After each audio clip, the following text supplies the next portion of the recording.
The desert wind carved patterns in the sand around the massive hull that had become as much a part of the landscape as the ancient mesas rising in the distance. Marcus Chun adjusted his goggles against the stinging particles and checked his scanner readings one more time. The metal beneath the centuries of accumulated dust still registered as unknown alloy, something that shouldn't exist according to every database in human space. Still reading those phantom energy signatures, Doc? Sarah Martinez called from her position near what appeared to be a sealed airlock. Her archaeological tools gleamed in the harsh sunlight as she carefully brushed away more sand from the ship's surface. Marcus nodded, wiping sweat from his brow. The Australian outback was unforgiving even with their environmental suits, but this discovery was worth any discomfort. 300 years ago, his ancestor had filed the first report about this vessel. Captain James Chun of the Colonial Survey ship Meridian had noted its location during the initial mapping of this sector, describing it as a derelict of unknown origin. Every expedition since had found the same thing, a sealed ship that defied analysis, its hull intact despite 3 centuries of exposure to the elements. The energy readings are stronger today, Marcus said, approaching Sarah's position. Almost like the ship is responding to our presence. Dr. Elena Vasquez emerged from behind a sand dune where she had been setting up the quantum resonance equipment. Her weathered face showed the kind of excitement that only came from a lifetime spent chasing mysteries among the stars. The quantum field around this vessel is unlike anything in our records. It's not just alien technology, it's functioning alien technology. Sarah's brush stopped moving. Functioning? After 300 years buried in sand. Elena's scanner beeped rapidly. The internal atmosphere is not only intact, but actively maintained. Temperature control, humidity regulation, even what appears to be a functioning life support system. Whatever race built this ship, they knew how to make things last. Marcus felt a chill that had nothing to do with the desert wind. His great-great-grandfather's journals had mentioned strange dreams during his brief survey of the area. Dreams of voices calling through the void, of vast civilizations that spanned galaxies, of technologies that made human achievements look like stone tools. The family had always assumed the isolation and stress of deep space exploration had affected his mind. "I'm getting structural analysis data," Sarah announced, her equipment humming as it penetrated deeper into the ship's hull. The vessel is approximately 2 kilometers in length, with multiple decks and what appears to be massive cargo holds. The design is completely organic, as if it was grown rather than built. Elena's eyebrows raised. Grown? That's impossible. No known technology can produce metal composites through biological processes. "Tell that to the ship," Sarah replied, pointing her scanner at a section where the hull curved in an impossibly smooth arc. These stress patterns indicate the entire structure developed from a single point, expanding outward like a living organism. The molecular bonds are stronger than anything we can manufacture. Marcus approached the airlock Sarah had been examining. Up close, the surface showed intricate patterns that seemed to shift depending on the angle of observation. The metal wasn't quite silver, wasn't quite black, but something that existed between colors. His grandfather's journals had described the same phenomenon, noting how the ship seemed to change appearance based on the observer's perspective. "There's something else," Elena said, her voice carrying an unusual tension. "The energy signatures aren't random. They're pulsing in a specific pattern, almost like a heartbeat." Marcus finished, remembering another detail from the family records. Sarah looked up from her work. "That's not scientifically possible. Ships don't have heartbeats." "This one might," Marcus replied, pressing his palm against the airlock door. The metal felt warm, which shouldn't have been possible given the ship's exposure to temperature extremes. For a moment, nothing happened. Then, the surface beneath his hand began to glow with a soft blue light. Elena's scanner erupted in a cascade of warnings. Energy spike. The ship's power core just activated. The airlock shuddered, and ancient seals that had held for 3 centuries began to cycle open. A rush of air escaped, carrying with it the scent of something Marcus couldn't identify. Not quite ozone, not quite metal, but something organic and alive. Sarah grabbed her sidearm instinctively. "Should we call for backup?" Marcus stared into the slowly opening doorway. Beyond the threshold, Soft lighting was beginning to illuminate corridors that looked more like the inside of a vast organism than a traditional spacecraft. The walls curved and flowed, covered in what appeared to be a metallic membrane that pulsed gently with its own rhythm. "No," he said quietly. "This is what my family has been waiting 300 years to see." Elena was frantically recording everything on her portable array. The atmospheric readings from inside are incredible. Not only is it breathable for humans, but the oxygen content is actually higher than Earth normal. The temperature is a perfect 22 degrees Celsius. "It's like the ship is welcoming us," Sarah observed, though she kept her weapon ready. Marcus stepped toward the entrance, feeling drawn by something he couldn't explain. The soft lighting seemed to pulse in rhythm with his heartbeat, and he could swear he heard something in the distance. Not quite voices, but something that might become voices given time and attention. "The quantum resonance is off the charts," Elena reported. "This technology is operating on principles we don't even have theories for. It's manipulating spacetime at the molecular level." As they crossed the threshold together, the ship's interior revealed itself in breathtaking detail. The corridor stretched ahead of them like the inside of a massive artery, its walls covered in patterns that seemed to flow and shift with their own life. Bioluminescent nodes provided gentle illumination, creating pools of light that guided them deeper into the vessel. "Look at this," Sarah whispered, running her hand along the wall. "The surface is warm. It's definitely organic, but it's also clearly technological. I've never seen anything like it." Marcus consulted his grandfather's notes on his tablet. According to the family records, Captain Chin made it about 50 meters inside before turning back. He reported hearing voices, but he was alone on the expedition. Elena's scanner was working overtime, trying to catalog the impossible technology surrounding them. "The ship appears to be mapping us as we move. I'm detecting scanning beams so sophisticated they make our equipment look primitive." The corridor began to open into a larger chamber, and as they emerged into the space, all three explorers stopped in amazement. The room was vast, with a ceiling that curved up into darkness and walls that pulsed with gentle light. In the center stood something that might have been a control console, though it looked more like a living tree made of the same biometallic material as the ship. "The energy readings here are incredible," Elena breathed. "Whatever this room is, it's the ship's primary control center." Marcus approached the central console cautiously. As he drew near, sections of its surface began to light up, responding to his presence. Symbols appeared in the air above the device, floating in three-dimensional space like holographic ghosts. "Can anyone read this?" Sarah asked, studying the flowing script that seemed to write itself in light. "It's not in any database," Marcus replied, though something about the symbols seemed familiar. "But I think it's trying to communicate." Elena's scanner suddenly went silent. She tapped it several times before looking up with concern. "All my equipment just shut down. Whatever's happening here is beyond our technology to measure." The symbols in the air began to move faster, arranging themselves into new patterns. The ship's heartbeat-like pulse grew stronger, and somewhere in the distance, they could hear what sounded like systems coming online after centuries of sleep. Marcus placed his hand on the central console, and immediately the room exploded with activity. Lights raced along the walls like neural impulses, and the symbols above them began to coalesce into something recognizable. Images flickered in the air around them, star charts showing galaxy-wide civilizations, technologies that defied understanding, and creatures of such beauty and strangeness that human minds could barely process them. "It's showing us something," Sarah said, her voice filled with wonder. "The history of whoever built this ship." But Marcus was focused on something else. Among the flowing images, he had caught sight of something impossible.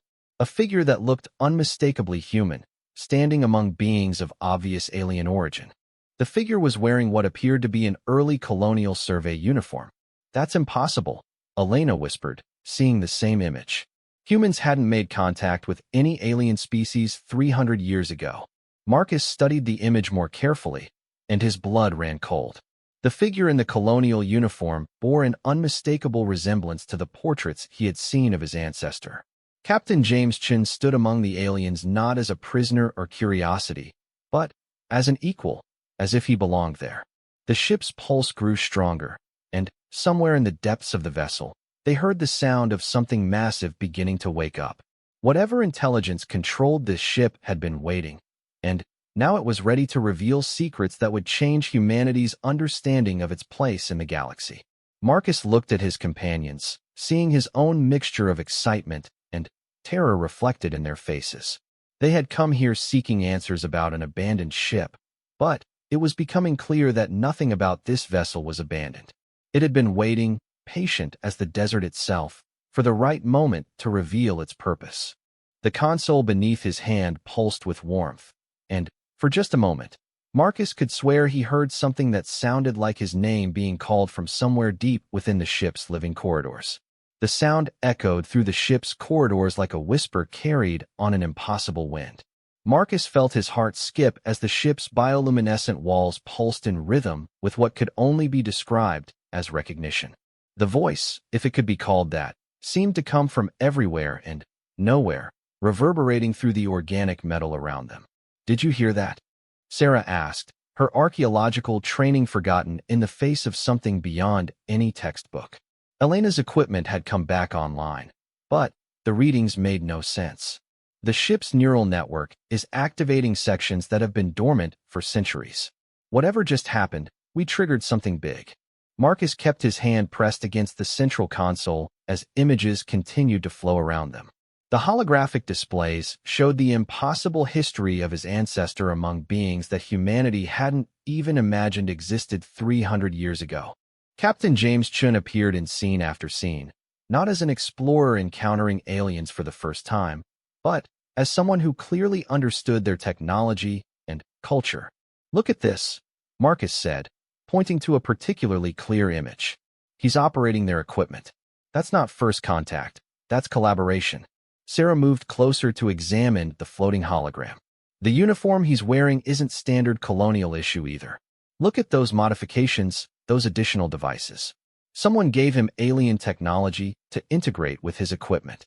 Elena's scanner was working furiously to record everything, though she doubted any human scientist would believe the data. The quantum signatures suggest these images aren't just recordings.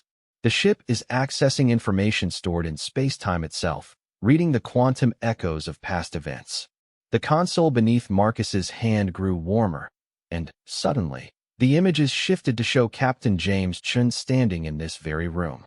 The holographic figure turned to look directly at them, as if aware of their presence across 3 centuries. Marcus felt a chill run down his spine as the image of his ancestor smiled and began to speak. The words came not as sound but as direct understanding, bypassing their ears and appearing fully formed in their minds. "If you are seeing this, then the time has come. The galaxy is ready to know the truth about humanity's true purpose among the stars." Sarah grabbed Marcus's arm. "How is this possible? That recording is responding to us being here." "It's not a recording," Elena said, her voice filled with scientific wonder and terror. "The ship is using quantum entanglement to create a temporal communication bridge. Your ancestor left this message knowing that someone from his family line would eventually activate it." The holographic Captain Chun continued, his image flickering occasionally as the ship's systems struggled to maintain the connection across time. "I came to this world following signals that led me far from my mapped survey route. What I found here changed everything I thought I knew about human origins and our destiny." The images around them shifted to show the ship as it had been 300 years ago, not buried in desert sand but floating in space above the planet. Captain Chin's survey vessel, the Meridian, was docked alongside it, looking impossibly primitive next to the organic curves of the alien craft. "The beings who built this ship call themselves the architects," the holographic message continued. "They have been watching human development for millennia, waiting for us to reach a point where we could understand the truth. Humanity was never meant to be confined to one world, Marcus. We are part of something much larger." Marcus started at hearing his name spoken by his ancestor. How did he know I would be the one to find this? Elena's scanner was detecting temporal anomalies that defied explanation. The ship is connected to quantum probability networks that span multiple timelines. It can calculate likely futures with incredible accuracy. Your ancestor didn't just know you would be here. He helped arrange it.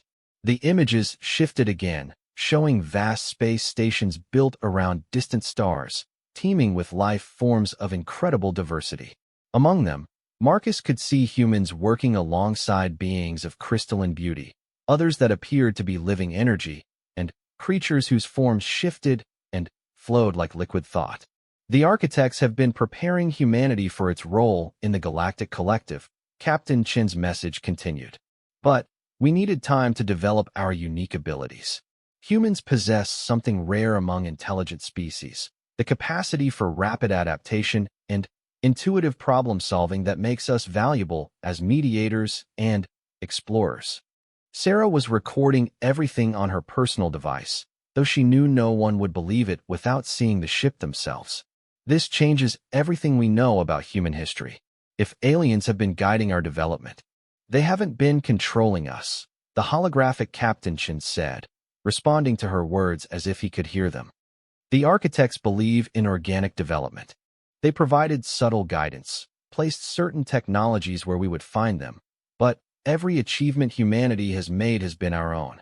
Marcus studied the flowing images around them, seeing human colonies on distant worlds, human scientists working with alien researchers, human explorers venturing into regions of space that current star charts marked as unexplored. This is our future? One possible future, his ancestor's image replied. The collective operates on consensus.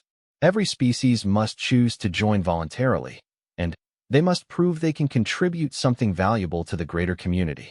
Humanity's test is beginning now. Elena's equipment was detecting massive energy buildups throughout the ship. Something's happening. The ship's power systems are coming fully online for the first time in centuries. The organic walls around them began to pulse with greater intensity, and new corridors were opening as dormant sections of the ship awakened. The air itself seemed to thicken with possibility as systems that had waited patiently in the desert began to remember their purpose. The ship is more than a vessel, Captain Chin's message continued. It's a gateway, a testing ground, and a gift. The architects want to see how humanity responds when offered the chance to join something greater than ourselves. Will we be ready to leave behind our isolation and embrace our role in the galaxy? Marcus looked at his companions, seeing the same mixture of wonder and apprehension in their faces that he felt in his own heart. Everything they thought they knew about humanity's place in the universe was being rewritten in real time. What kind of test? Sarah asked aloud. The holographic Captain Chin smiled, and the images around them shifted to show the ship's vast cargo holds. But they weren't empty as the explorers had assumed. They were filled with technology beyond human imagination, devices that could reshape matter at the molecular level, engines that folded space-time like origami, and what appeared to be artificial intelligences that existed as pure information. The ship contains the tools humanity will need to take its place among the stars, the message explained. But simply having the technology isn't enough. We must prove we can use it wisely, work with other species as equals, and contribute to the growth of consciousness throughout the galaxy. Elena's readings were off the charts as the ship's awakening systems began to interact with their equipment in ways that shouldn't have been possible. The ship is downloading information into our devices. It's sharing its knowledge base with us. The central console beneath Marcus's hand began to display star charts that showed not just the local galactic region, but vast networks of civilized worlds connected by transportation systems that operated on principles human science hadn't even theorized. Trade routes, communication networks, and collaborative research projects span distances that would take human ships centuries to cross. The collective has been waiting for us to develop space travel because physical presence is important for establishing trust, Captain Chin's image explained. But they've also been watching our conflicts, our tendency toward violence, and territorial behavior. They need to be sure we won't bring those problems to their peaceful community. Sarah realized the implications immediately. This isn't just about advancing human technology. It's about proving we've evolved beyond our destructive impulses. Exactly, the holographic message confirmed. The ship will test our ability to work together, to make difficult decisions for the benefit of others, and to use power responsibly. The architects have seen too many promising species fail this test and destroy themselves, or others? Marcus felt the weight of responsibility settling on his shoulders. His ancestor hadn't just discovered an alien ship, he had accepted humanity's invitation to join a galactic community. The choice of whether to accept that invitation was now falling to the current generation. What happened to you? Marcus asked his ancestor's image. The records show you returned from your survey mission, filed your report, and lived a normal life. Captain Chin's hologram flickered with what might have been sadness. I was given a choice. Stay with the ship and begin humanity's integration into the collective immediately, or return home and wait for the right time. I chose to wait, to give our species time to mature naturally. But I left markers, breadcrumbs that would lead my descendants back here when humanity was ready. Elena was analyzing the data flowing into her systems and making discoveries that challenged every assumption about physics and technology. The ship's computational systems are biological, but they're processing information at quantum speeds. It's like having a living computer that thinks in multiple dimensions. The architects evolved beyond purely mechanical technology millions of years ago, the message explained. They learned to blend biological and quantum systems, creating tools that grow and adapt rather than simply function. This ship is as alive as any crew member it might carry. Marcus looked around at the pulsing walls, the flowing patterns of light, and the organic curves of the ship's design with new understanding. They weren't just inside a vessel. They were inside a living being that had chosen to dedicate its existence to shepherding younger species toward greater consciousness. The ship likes you, Captain Chin's image said with a smile. It can sense the same qualities in your genetic line that made it trust me. Curiosity combined with caution, intelligence balanced by empathy, and the courage to explore the unknown while respecting what you find there. Sarah was studying the star charts now displaying around them, noting routes that led to systems marked as containing multiple intelligent species. How many civilizations are part of this collective? Current membership stands at approximately 47,000 species across this galaxy alone. The holographic Captain Chin replied. Some are energy beings who evolved beyond physical form. Others are hive minds spanning entire star systems. And many are similar to humanity in being individual consciousness types. The diversity is incredible. Marcus tried to imagine the complexity of a society that included such varied forms of intelligence. How do they communicate? How do they make decisions that affect such different types of beings? Through consensus building and the kind of intuitive problem-solving that humans excel at, the message explained. That's why humanity's membership is so important. We're natural mediators, able to understand and communicate with species that might otherwise never find common ground.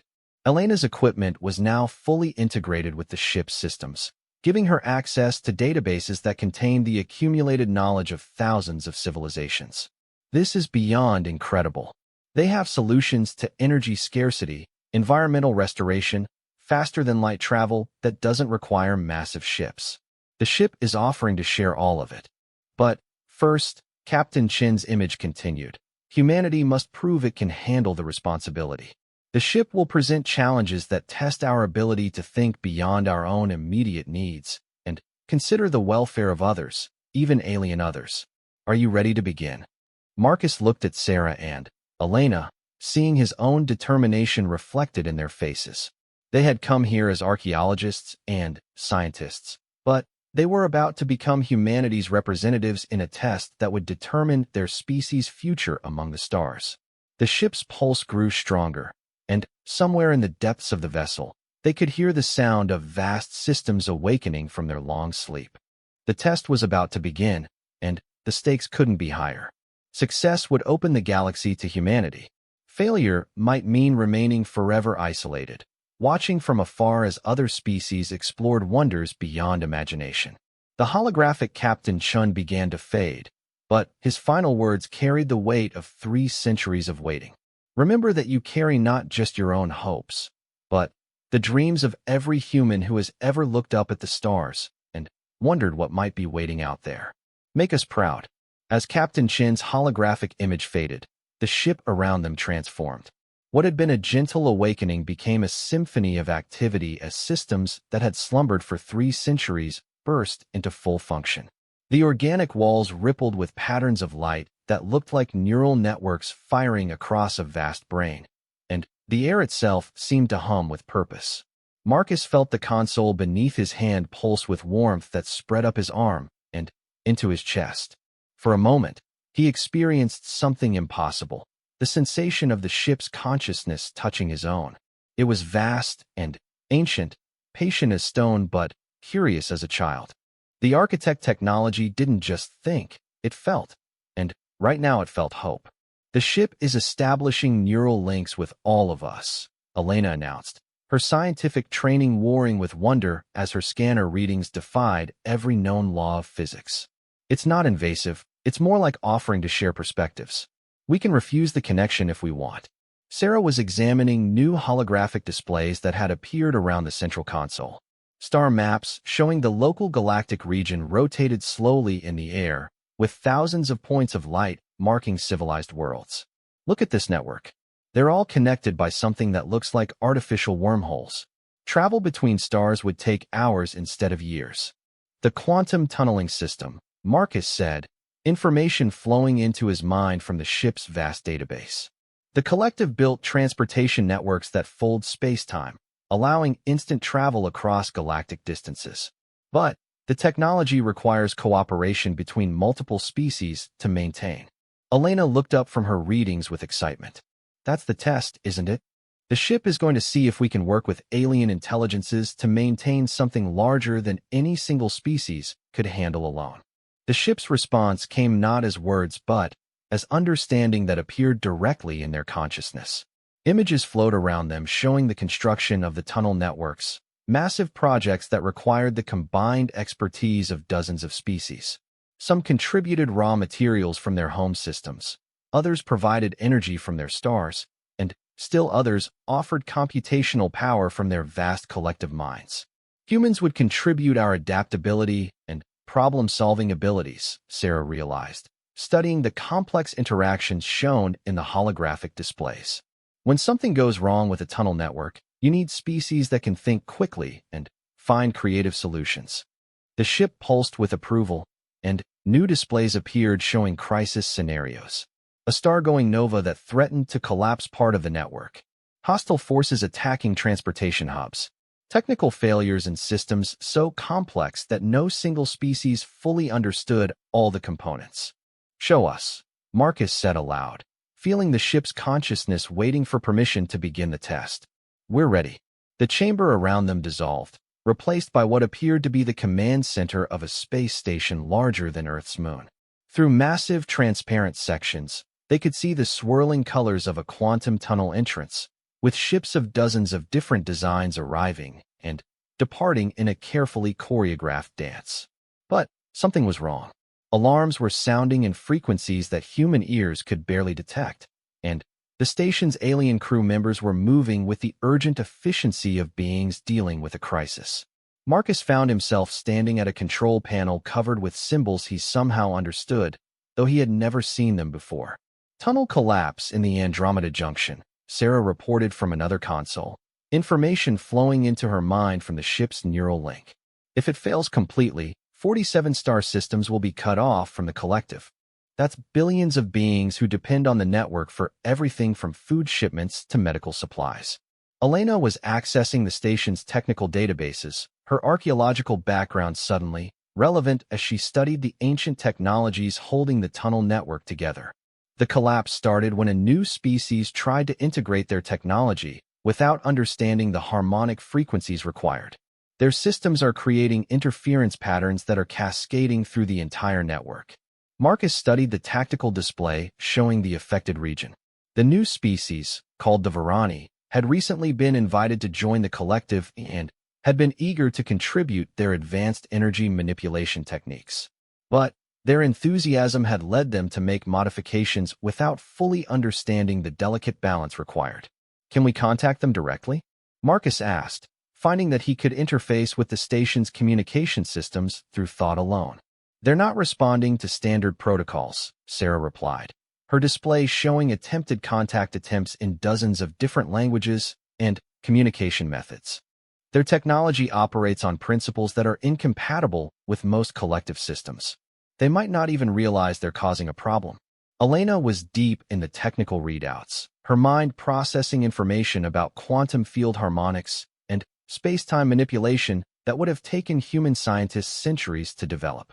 I think I understand what's happening.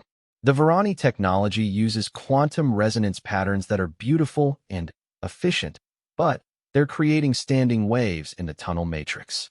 It's like trying to tune an instrument while someone else is playing a different song. Marcus felt the weight of responsibility settling on his shoulders. The ship wasn't just testing their technical abilities, it was evaluating their approach to problems that involved other species' pride, cultural differences, and the potential for misunderstanding that could lead to disaster. We need to approach this carefully, he said, studying the cultural profiles of the Varani that appeared on his display.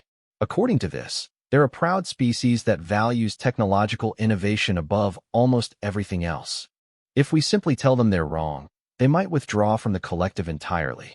Sarah was analyzing the timeline of events, tracking how the cascade failure was spreading through the network. We have maybe 6 hours before the collapse becomes irreversible. After that, those 47 star systems will be isolated until new tunnels can be built, which could take decades. Elena looked up from her technical analysis with sudden insight. What if we don't tell them they're wrong? What if we ask for their help in solving a problem that requires their expertise? Marcus felt the ship's consciousness touch his mind with approval. The architects had faced similar challenges countless times over their millions of years of existence, and they had learned that preserving dignity was often more important than being technically correct. "Show me their communication protocols," Marcus said, and immediately his display filled with information about Varani culture, their language patterns, and their approach to technical collaboration. The Varani communication system was unlike anything human scientists had ever encountered. They shared information through harmonic resonances that carried not just data, but emotional and cultural context. When Marcus attempted to make contact, he found himself learning to think in frequencies rather than words. The response came as a complex harmonic pattern that his enhanced awareness translated into concepts and feelings. The Varani were excited about their contribution to the network and had noticed some unusual resonances, but they interpreted them as signs that their technology was successfully integrating with collective systems. They think the interference patterns are a feature, not a bug, Sarah realized, monitoring the communication. To them, the standing waves look like their technology is harmonizing with the tunnel matrix. Elena was working frantically to model a solution that would incorporate Varani technology without destabilizing the network. What if we can show them how to modulate their frequency output to work in harmony with the existing systems? Their technology is actually superior to current collective standards, but it needs to be tuned to match the established resonance patterns. Marcus opened a three-way communication link between the human team, the Varani engineers, and the station's AI systems. The conversation that followed operated on multiple levels simultaneously, combining human intuitive problem-solving, Varani harmonic innovation, and collective computational power. The Varani were delighted to learn that their technology could be enhanced rather than replaced. Working together, the combined teams developed a solution that not only stopped the cascade failure, but actually improved the entire network's efficiency. The Varani frequency modulation techniques, when properly integrated, reduced tunnel transit times by 15% and increased system stability. As the crisis resolved and the tunnel network stabilized, Marcus felt the ship's approval washing over him like warm sunlight. But the test wasn't over yet. The space station scenario faded, replaced by a new challenge. This time they stood on the surface of a planet where two species that had been at war for centuries were attempting to negotiate a peace treaty. The collective had offered to mediate, but previous attempts had failed because neither species could trust mediators that came from either of their worlds. This is why the collective needs humans, Sarah realized, studying the complex political and cultural dynamics displayed around them. We don't have a history with either of these species, so we can approach the situation without pre-existing biases. The two species couldn't have been more different. The Corvani were crystalline beings that communicated through light patterns and thought in terms of geometric perfection. The Theshan were fluid-form entities that existed partially in multiple dimensions, and experienced reality as constantly shifting probability fields. Elena was analyzing the root causes of their conflict, finding that much of it stemmed from fundamental misunderstandings about how each species perceived reality. The Corvani see the Thetian ability to exist in multiple dimensions as cheating or lying. The Thetians see Corvani insistence on fixed forms as limiting and primitive. Marcus realized that this challenge was about more than just technical problem-solving. It required the kind of empathetic understanding that humans had developed through their own long history of conflict and reconciliation. Working together, the team developed a communication protocol that allowed each species to express their concerns in ways the other could understand. They helped the Corvani see that Thetian multidimensional existence wasn't deception, but a different way of experiencing reality. They showed the Thetians that Corvani geometric thinking represented not limitation, but focused precision that could accomplish things fluid thinking couldn't. The breakthrough came when Marcus suggested that instead of trying to make the species understand each other completely, they could focus on finding areas where their different abilities complemented each other. The Corvani precision could provide stable frameworks for Thetian probability explorations. Thetian multidimensional perception could help Corvani structures adapt to changing conditions.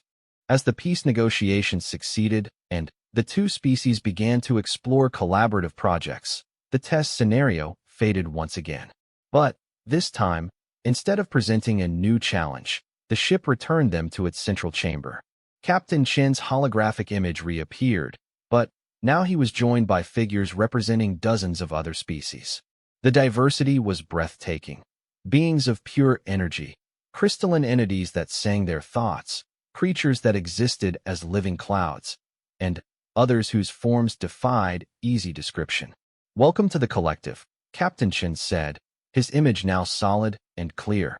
"You have demonstrated the qualities that make humanity valuable to our community. You can solve technical problems while preserving relationships, mediate between different ways of thinking, and adapt quickly to situations that have no precedent." Marcus felt the ship's consciousness merge more fully with his own, sharing memories of countless other species that had passed similar tests.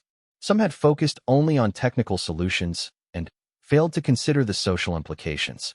Others had been so concerned with avoiding offense that they couldn't make the difficult decisions required to solve actual problems. Humanity's strength lies in balancing these approaches. One of the alien figures explained, its communication arriving as pure understanding rather than words. You can be both logical and empathetic, innovative and respectful, confident and humble as circumstances require. Sarah was studying the star charts that now showed the full extent of the collective's territory, spanning not just their galaxy, but connected to similar networks in distant galaxies. This is bigger than we imagined. The collective isn't just galactic, it's universal. Elena's enhanced awareness was processing information about technologies and philosophies developed over millions of years by countless species. The ship is offering to share all of it with humanity. Scientific knowledge, artistic achievements, philosophical insights that could advance human civilization by thousands of years. But with the knowledge comes responsibility, Captain Chen's image warned. Humanity will be expected to contribute to the welfare of all collective members, to help younger species when they're ready to join, and to maintain the networks and systems that allow this community to exist. Marcus looked at his companions, seeing his own sense of overwhelming possibility reflected in their faces. They had entered the ship as three human explorers investigating an archaeological mystery.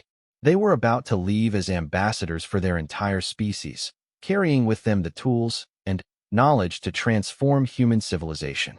"Are we ready for this?" Sarah asked, though the wonder in her voice suggested she already knew the answer. "Humanity has been ready for longer than you know," Captain Chen replied.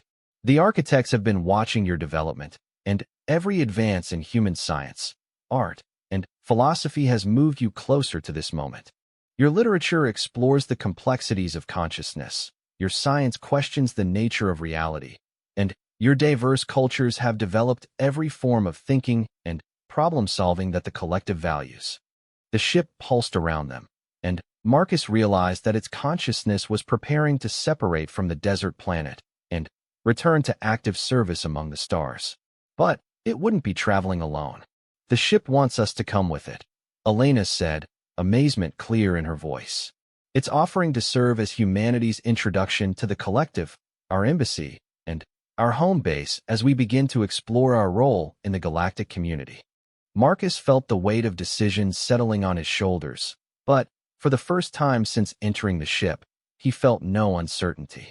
His ancestor had spent 300 years waiting for this moment, leaving clues and markers that would lead his descendants to this choice.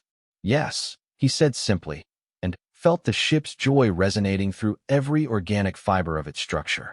The test was complete, and humanity had passed. The galaxy was waiting, filled with wonders and challenges that would reshape human understanding of what was possible. As the ship began to lift from the desert sands where it had waited for 3 centuries, Marcus looked out at the stars and saw them not as distant lights, but as neighborhoods waiting to welcome their newest residents.